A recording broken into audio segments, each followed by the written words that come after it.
Hey, Neil McDonnell here. I wanted to provide a quick video that shows you how to register in the NASA vendor database without getting lost down some rabbit holes that I went down when I did it the first time. So if you do what I say here in this training, you're going to be able to do it in 5 minutes or less. NASA has a vendor database that is for large and smalls. And one of the interesting things is that as they strive to getting 10,000 small businesses and large businesses in their vendor database, there currently is only 1,000 small businesses in this database of NASA's. And right now, there's over 300,000 small businesses registered DSBS. These are active small businesses saying they want to sell to the government. So there's a huge discrepancy, and it's NASA's trying to improve the ability to reach industry by having their own database. Some of the staggering information that I saw as I was preparing this training, though, is for hub zones, for example, only 64 companies out of 4,000 are registered in this database. Same thing with 8As, 139 out of 6,000 certified 8A small businesses. And then you can see the same thing with SDVOs and women-owned small business, 148 out of 22,000 SBA certified SDVO SBs. And then with women, same thing, 11,000 women-owned small businesses, but only 300 are registered in this database. I really want to push this forward. So don't just register your company. Do me a favor and help us put the word out to everybody by just sharing this with others who are in the government contracting space. Okay, I'm going to share a bunch of screenshots to show you exactly what I did, but I wanted to give you a quick overview here. The first thing you're going to do is create this thing called a NASA guest account. It's not that big of a deal, but it's not the vendor database, and that's where I got lost the first time. So you want to register. It's very quick and easy. Then you want to do step 2, which is log into the NASA vendor database using that guest account that you just created. Then you're going to register in the NASA vendor database, and then there's 3 main fields that you can update. And so one is points of contact. The second one is capability narrative, and bullet 6 here shows the third one, which is answering some contracting experience questions that are in there. The one thing you need before you go in to register is just your company UEI. So make sure you have that on hand, and then go down this path. So the first thing I'm going to do is tell you, go to this https://guest.nasa.gov. That's where you go first, and you'll see this screen. When you do, this is creating that NASA guest account, and all you need is your email address, your name, etc. Hit a couple of check boxes, and you're done, right? Click this create account button, and when you do, it's going to ask you to make sure you're not a computer or a bot or something, right? So they'll do a CAPTCHA security check. The next thing you'll see is an email come to that email address that you used. And in that email, it will say, click on this link to set your password. When you do, you'll be able to set your password. 1, 2, 3, it's that easy, right? And when you're done, you've created the guest account for NASA, the NASA guest account.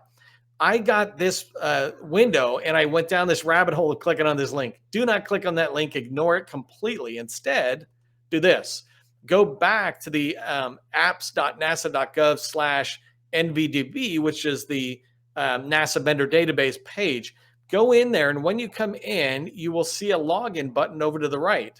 You'll notice over on the left-hand side, it just says help underneath NASA. Keep that in mind. As we click on the login button, here you'll see a unique login window, and you just want to find this button that says agency user ID on the bottom. Click that. When you do, you'll get asked for your email address and your password. I didn't bother doing a screenshot on that, but just enter in the same email address, same password that you just did to create that NASA guest account. Once you do that, it'll take a second or so to log you in, and you'll notice that you're in now. So you're back on that same NASA vendor database page, but you're logged in. So there's me, and over here on the left, underneath the NASA logo, you'll see register and you'll see vendor search. These are 2 new window tabs. So congratulations, you're in the database. The next thing we want to do is register our company. And this is where we're truly getting into the vendor database, right? So you want to click on the register button, which is over on the left-hand side of that window. And when you click on that, you get this next screen that says, give me your UEI. And that's that UEI I was saying for your company.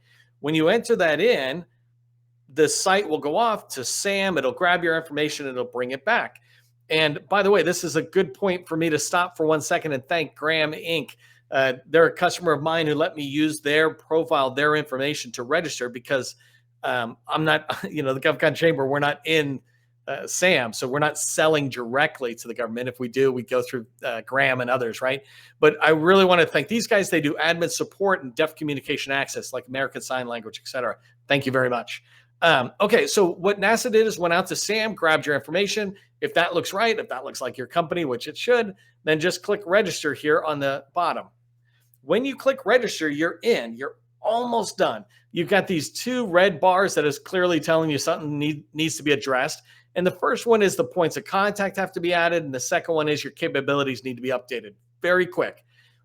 So first one we do is right here on the right-hand side, you see add POC underneath the POCs tab. When you click on that and add it, you will then get a NASA vendor database specific point of contact. There were SAM points of contact that they pulled out of SAM, but NASA wants you to put in one specific. So I put in Nina Martin, who's the CEO of Graham Inc.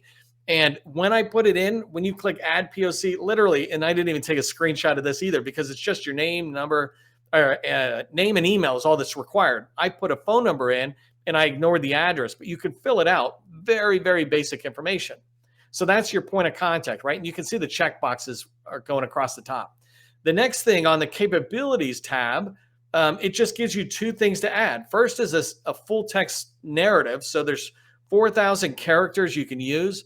The typical DSBS profile, when it's fully complete, is 2,500 characters. So that's what I did here is I went to Nina's profile for Graham, and I just grabbed their first paragraph, their second paragraph, and their keywords, put it in. This makes it easy when a NASA buyer is searching this vendor database.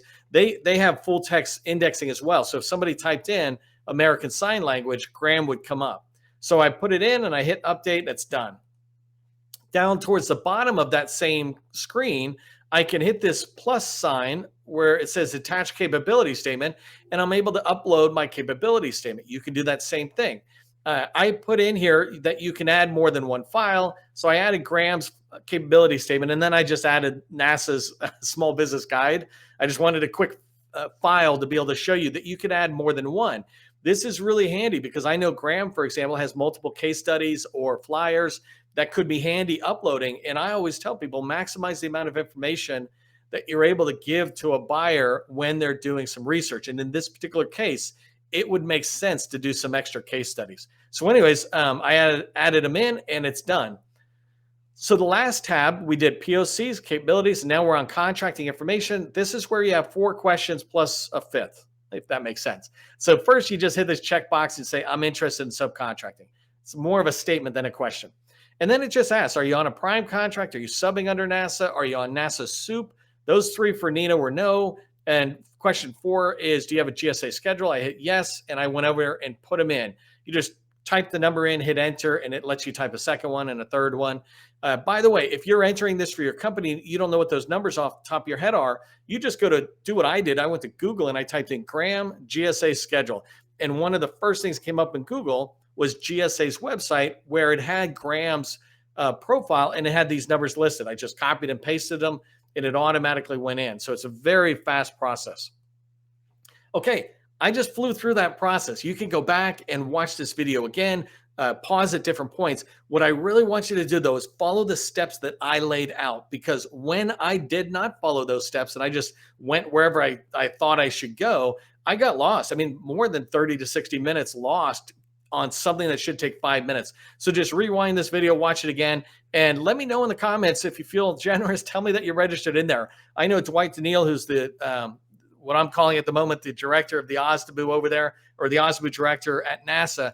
He really is looking for industry, larges and smalls, but all I really focus on is smalls, getting industry to register in the vendor database so his buyers can reach your company. Hope you found this useful. If you did, please make sure you share this with other small businesses that are out there.